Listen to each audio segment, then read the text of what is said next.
할렐루야. 오늘도 참 감사한 주일입니다. 제가 있는 이곳과 여러분 계신 곳에 오늘도 예배 가운데 성령님 함께 하심을 믿고 감사를 드립니다. 인사하고 시작하도록 하겠습니다. 우리는 하나님 사랑 안에 있습니다. 이렇게 인사할게요. 우리는 하나님 사랑 안에 있습니다. 저와 여러분 모두 하나님 사랑 안에 있습니다. 한 번 더 인사할게요. 성령님 우리와 함께 계십니다. 인사하겠습니다. 성령님 우리와 함께 계십니다. 예, 성령님 우리와 함께 계십니다. 예, 성령님 저와 여러분 모두와 함께 계십니다. 마지막으로 한 번 더 이렇게 우리의 신앙을 고백하겠습니다. 예수님 우리의 전부이십니다. 인사할게요. 예수님 우리의 전부이십니다. 예, 예수님 저와 여러분 모두의 전부가 되십니다. 본문 말씀 시편 119편 71절 그대로이고요. 한 군데를 더 추가했습니다. 여러분 너무 잘 아시는 빌립보서 4장 13절 말씀입니다. 자막 보시고 함께 따라 읽어주시면 감사하겠습니다. 고난당한 것이 내게 유익이라 이로 말미암아 내가 주의 율례들을 배우게 되었나이다. 내게 능력 주시는 자 안에서 내가 모든 것을 할 수 있느니라. 오늘 함께 이렇게 읽은 말씀을 중심으로 해서 고난을 유익으로 바꾸는 방법, 이런 제목으로 은혜를 나누도록 하겠습니다. 한 3가지 정도 살펴보고 싶어요. 우리가 고난을 유익으로 바꾸기 위해 무엇을 먼저 해야 할까? 먼저 자각해야 합니다. 고난에 반응하는 내 감정이 문제임을 자각하라 입니다. 티벳 속담에 이런 말이 있어요. 걱정에서 걱정이 사라지면 걱정이 없겠네. 참 재미있는 속담이죠. 심리학자들도 이렇게 진단합니다. 정말 두려운 일은 두려워하는 마음이다. 그 어려운 문제도 사실 문제이긴 한데 그것보다도 거기에 반응하는 우리의 두려워하는 마음, 지나치게 근심하는 근심, 이런 불신앙들이 더 큰 문제로 작용할 때가 많더라 이것이죠. 나아가 고난이 오지도 않았는데 미리부터 결과를 상상하고 먼저 끌어와서 두려움을 느끼는 분들도 참 많은 시대입니다. 전문 용어로요, 이 정신상담학에서는 이걸 예지불안이라고 합니다. 그런 상황이 올 것이니까 나는 이제 힘들겠구나 상상하면서 먼저 불안을 느끼는 겁니다.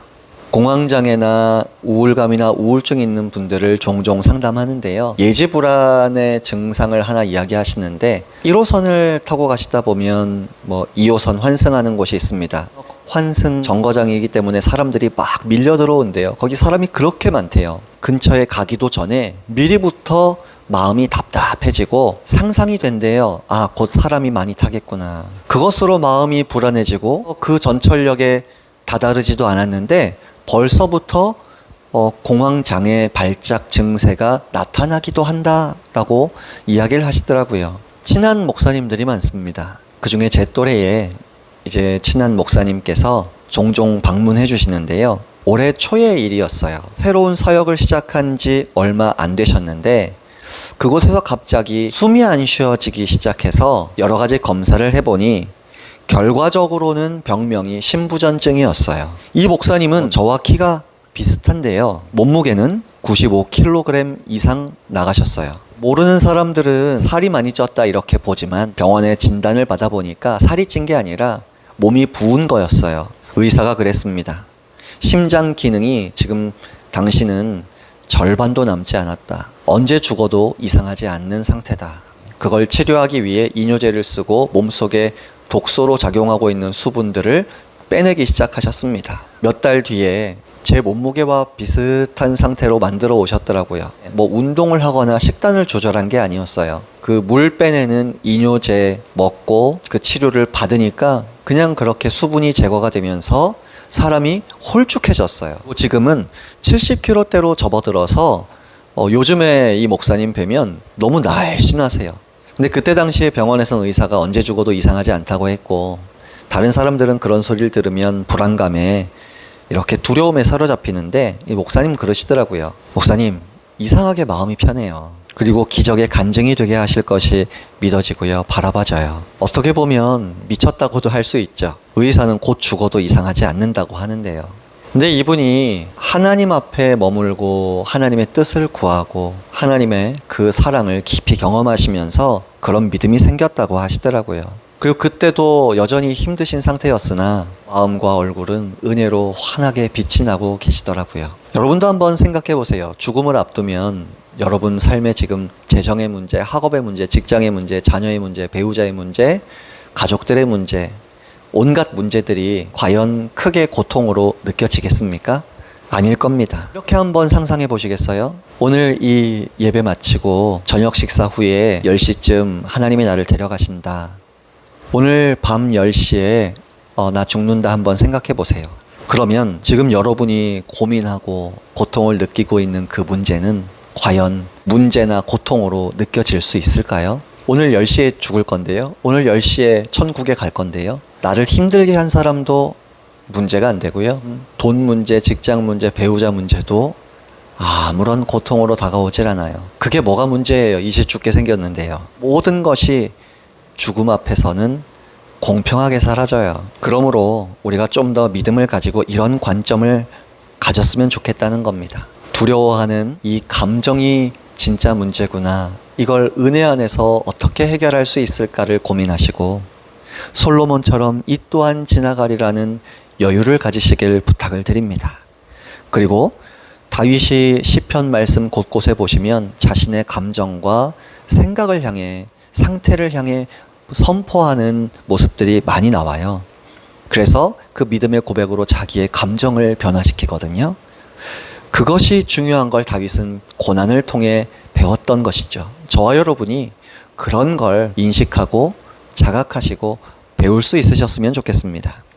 두 번째로 고난이 유익이 되도록 바꾸는 방법. 두 번째, 성경을 통해 고난을 이겨낸 분들을 연구하자는 겁니다. 자기계발 영역에서 좀 인지도가 있고 큰 유익을 주고 계신 장로님께서 이런 글을 올리셨어요. 피하거나 극복할 수 없는 부정적 상황에 지속적으로 노출되면서 어떤 시도나 노력도 결과를 바꿀 수 없다고 여기고 상황에 순종하면서 무력해지는 현상을 학습된 무기력이라고 합니다. 그러나 우리가 알아야 할 것은 우리 삶에 절망적인 상황이라는 것은 없고 다만 절망적인 마음 상태만 있을 뿐이라는 것입니다. 그리고 우리가 좌절해서 버티면서 학습된 무기력에 저항하여 승리할 수 있다면 좌절은 오히려 자기 인생의 소중한 자산이 될 수도 있습니다. 그리고 미국 해병대 장교 콜먼 미첼의 이야기를 들려주셨어요. 한번 들어보시겠어요? 콜먼 미첼은 비행기 사고로 65% 이상의 피부에 전신 화상을 입고 16번이나 수술을 받았습니다. 그 화상으로 인해서 수술받은 이후 그는 포크를 들 수도 없고 전화 받을 수도 없고 혼자서는 화장실도 갈 수 없었습니다. 하지만 이런 좌절스러운 상황에서 그는 절망에 빠지지 않았어요. 병원에서 퇴원하자마자 회복 훈련을 계속했어요. 그리고 놀랍게도 6개월 만에 다시 비행기를 조정할 수 있었습니다. 그런데요, 또 안타까운 건 4년 뒤에 또 활주로에서 비행기가 추락해서요, 척추뼈 12개가 부러졌어요. 허리 아래는 모두 못 쓰는 반신불수가 되었습니다. 그러나 그는 결국 재활하고 버티고 이겨내서 퇴원 후에 이렇게 말했어요. 나는 내 인생의 배를 완전히 통제할 수 있고 한 걸음 물러서거나 앞서거나 새로 시작하거나 어떤 상황이 되었든 거기에 종속되지 않을 자신이 있습니다. 수년간의 꾸준한 재활 노력 끝에 이 콜먼 미첼은 콜로라도주의 한 마을에 리더십을 가지게 되었어요. 그리고 마을의 아름다운 경치와 환경을 보호하는 데 앞장섰고요. 과도한 채굴로 광산이 무너지지 않도록 조절하는 데 큰 역할을 했습니다. 나중에 이분이 국회의원에 출마해서 당선이 되셨는데요. 화상 자국이 심하게 있으셨거든요, 온몸에. 그런데 그때 슬로건 중에 하나가 하얀 얼굴이 다는 아니다 였어요. 그래서 자기 화상 입은 어쩌면 끔찍하게 여길 수 있는 모습을 다 보이면서 사람들로 하여금 오히려 그런 화상 입은 얼굴을 자랑스럽게 여기도록, 귀하게 여기도록, 존경할 수밖에 없도록 이미지를 바꾸고 모범적인 삶을 살았다는 것입니다. 중요한 건 이분은 막다른 상황에서도 절대로 절망하거나 포기하지 않았다는 겁니다. 성경을 우리에게 주신 이유가 무엇입니까? 하나님께서 성경에 믿음으로 살아냈던 저와 여러분과 똑같은 사람이었고, 연약하고 울고 넘어지고 자빠지고 시행착오도 많았고 시험에도 빠져들었던 인물들이 많은데, 그들이 결국 하나님의 은혜로 믿음으로 반응하면서 어떻게 승리했는가, 그 이야기가 담겨져 있잖아요. 그래서 저와 여러분의 삶에 대입하고 적용하며 저와 여러분도 십자가의 은혜로 승리의 삶을 얻고 누릴 수 있다라는 용기를 얻으셨으면 좋겠습니다. 다시금 말씀드리지만 하나님께서 그분들의 삶에 어떻게 역사하셨는지 자주 살펴보시길 바랍니다. 그리고 내 삶에도 역사하실 것이라는 믿음을 가지시길 부탁을 드립니다. 앞에서 고난이 문제가 아니라 고난에 예지 불안을 가지고 호들갑 떠는 우리 감정이 문제라고 이야기를 잠깐 했었죠. 다윗은 하나님 은혜로 고난이나 절망적 상황이 문제가 아니라 그것에 반응하는 자신의 불신앙의 감정이 문제임을 알았어요.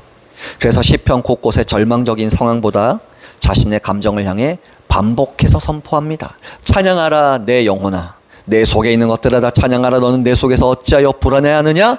너는 너를 도우시는 하나님을 바라라. 천만인이 대적하여 진칠지라도 내가 두려워하지 않으리라 고백합니다. 실은 두렵다는 말을 그렇게 표현하는 거거든요. 두려우니까 두렵지 않다고 말하는 겁니다. 이기기 어려울 것 같으니까 하나님 은혜로 이기게 하시리라 라고 용기를 쥐어 짜내서 이야기하는 겁니다. 그것이 믿음이라고 봅니다. 감정을 이야기하지 말고요, 말씀을 이야기하시고 십자가로 이루셔서 내 삶에 역사하실 하나님을 고백하는 것이 믿음임을 우리가 기억하시길 부탁드립니다. 마지막 중요한 세 번째, 고난을 유익으로 바꾸는 방법 세 번째는요, 영적 가족들을 가까이 하라입니다.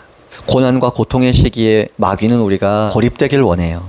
그래서 어찌하든지 영적 가족들, 특히 섬기는 교회 목회자분들과 멀어지게 만들려고 엄청 애를 씁니다. 오해와 시기 질투 등으로 관계를 파괴하려고 애씁니다. 그러므로 우리는 힘들수록 영적 가족들을 더욱 가까이 해야 한다는 진리를 붙잡아야 하고요. 그래서 한 사람이 천을 쫓고 두 사람이 만을 쫓아낸다는 이 말씀을 기억하고 10배 이상의 효과를, 믿음의 능력을 간증히 일어나게 하시는 성도님들과의 연합, 목회자분들을 가까이 하시는 은혜, 이걸 우리가 추구하고 경험해야 합니다. 얼마 전에 일본 올림픽이 끝났습니다. 남자 펜싱 사브르 단체전에서 값진 금메달을 땄잖아요. 금메달만큼이나 화제가 된 것이 있었어요.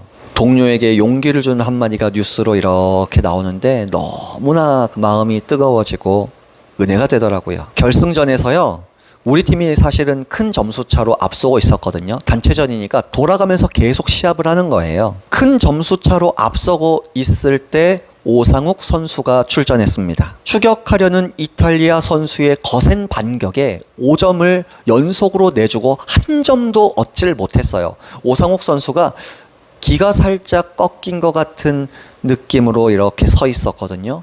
그때 옆에 서 있던 동료들이 크게 외쳤어요. 특히 구본길 선수가 이런 이야기를 하더라고요. 의심하지 마. 의심하지 마. 내 동작 의심하지 마. 그리고 흥분하지 마. 옆에서 계속 조언을 해주는 겁니다.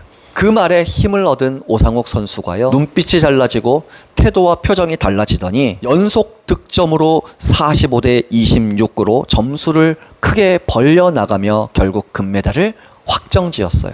5년 전 브라질 리우 올림픽에서도 박상영 선수의 일화를 기억하실 겁니다.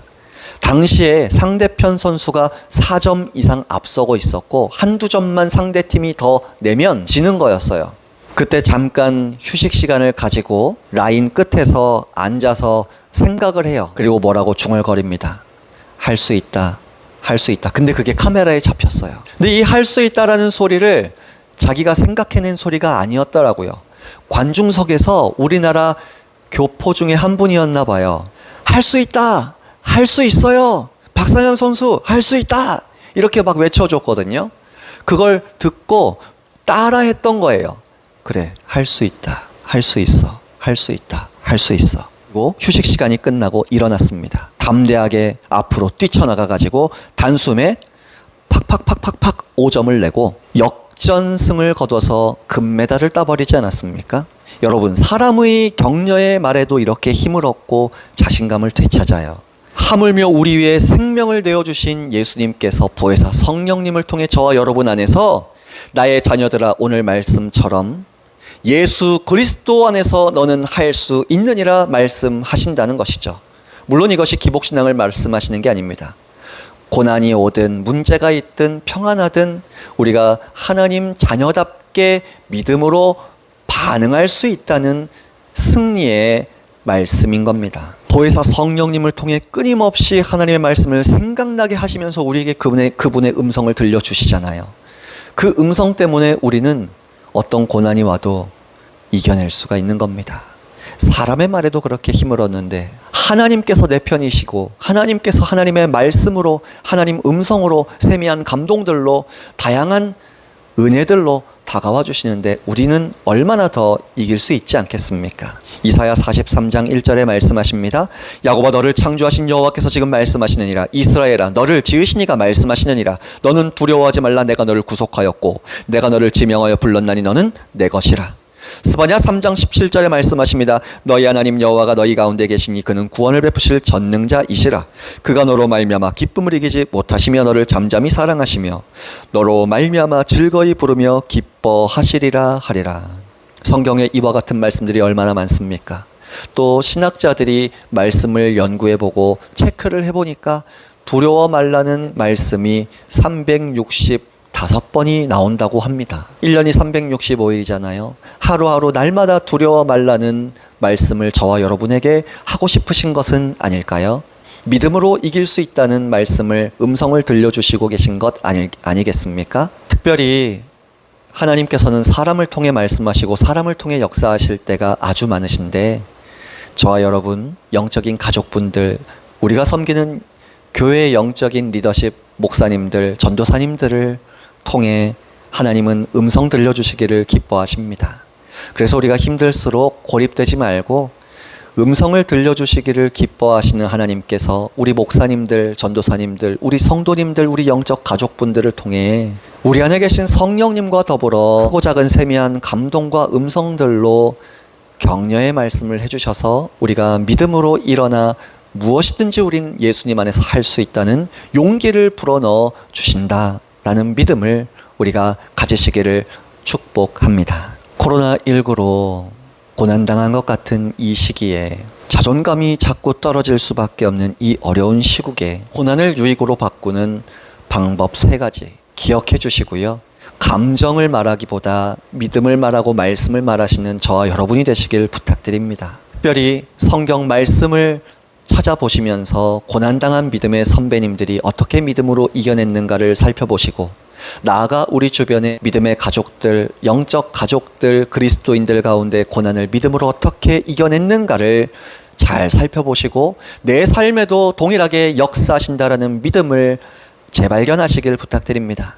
마지막으로 우리 교회 섬기시는 목사님들, 전도사님들, 또 영적 리더십 가진 분들, 또 성도님들, 저와 여러분 위해 기도해 주시는 분들이 눈물로 기도해 주시며 힘들고 어려울 때 주님의 음성을 전달해 주시는 위로와 격려의 메신저들이 되신다는 사실을 기억하시면서 고립되지 마시고 힘들수록 더욱 가까이 하셔서 하나님의 음성을 듣고 큰 용기와 위로를 얻으시기를 축복합니다.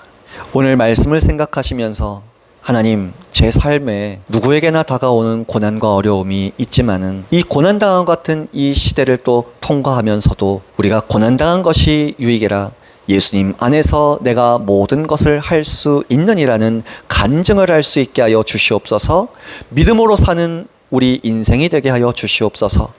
또 여러분 가족들, 여러분 자신의 문제들, 우리 성도님들 중보적 기도의 제목들, 또 백신 접종하시는 성도님들 부작용 없으시도록 위하여 함께 기도해 주시면 감사하겠습니다. 오늘 말씀 여기까지 나누도록 하겠습니다. 수고하셨습니다. 할렐루야.